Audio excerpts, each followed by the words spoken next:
Hey everyone, and welcome.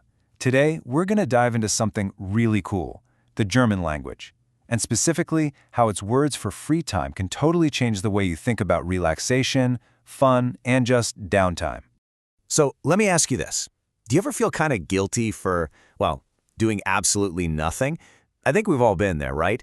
In this crazy world that's all about being productive 24/7, just hitting the pause button can feel like you're doing something wrong. But what if your language actually gave you permission to just chill out?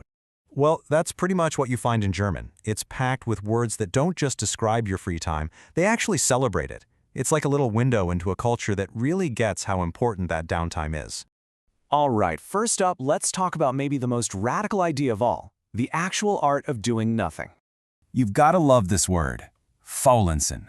Now, this isn't about being lazy in a bad way, not at all. It's the art of lazing around. It's a conscious choice to just be idle and to really enjoy it, guilt-free, as a way to recharge. I mean, think about that. It's almost like it's productive because it's so unproductive. It's brilliant. And get this, the language gets even more specific. You're not just inactive. Oh no. You could be doing nichts tun, which is literally doing nothing, or schlafen, which is sleeping, or just im Bett liegen, lying in bed, or in der Sonne liegen, lying out in the sun. Each one is its own specific, valued activity. It's not just some catch-all for not working. Okay, so that's total relaxation covered, but what happens when we actually step out the door? How does Gemini talk about exploring the world around us? You might think a walk is a walk is a walk, right? But in German, oh boy, there's a world of difference. It's not splitting hairs. Each word describes a completely different experience, a totally different vibe. And you can see that precision right here. A Stadtrundfahrt, that's your typical city tour, probably on a bus or a boat. You're just kind of sitting back and taking it all in. Then you have a Stadtrundgang. That's a walking tour, a bit more structured, maybe you've got a guide. But the real gem here is the Stadtbummel. That's that wonderful, aimless stroll through the city, maybe doing some window shopping with absolutely no goal in mind except to just be there. And this theme of precision just keeps on going. You can do a Spaziergang machen, which is like taking a dedicated walk for its own sake, a constitutional through a park. Or you can have a totally different mission, Sehenswürdigkeiten besichtigen. That's when you are specifically going out to visit the sites, the landmarks. See? The words themselves tell you what the plan is. Of course, free time isn't always about being alone, right? So let's get into the social side of things. And this is where it gets really fun. And it all starts with this one simple, beautiful concept. Freunde treffen.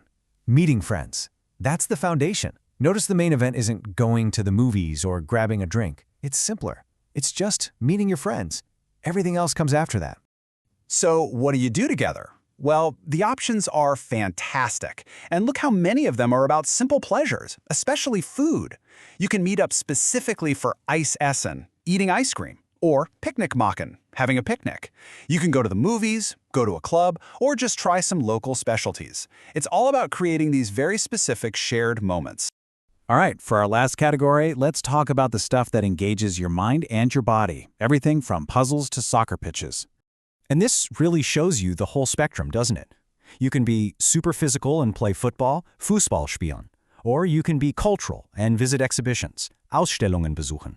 Or maybe you're in the mood to solve some puzzles, Rätsel lösen, or just get lost in a good book. All of these are seen as equally valid, important ways to spend your time. So, we've looked at all these different words for resting, for exploring, for being social, for being active. What does it all mean? What's the big takeaway here? Well, here's the key. The words a language uses really show you what that culture values. And when a language has a positive word for guilt-free laziness and 3 different words for walking around a city, that tells you this is a culture that really, truly values a balanced life. The words themselves make every kind of downtime feel legitimate and important. So let me leave you with one final thought to chew on. When you see how German carves out these special words for everything from lazing around to an aimless city stroll, it kind of makes you wonder, what are we missing? What's a part of your free time, your way of relaxing, that you think deserves its very own word? Definitely something to think about. Thanks so much for joining me.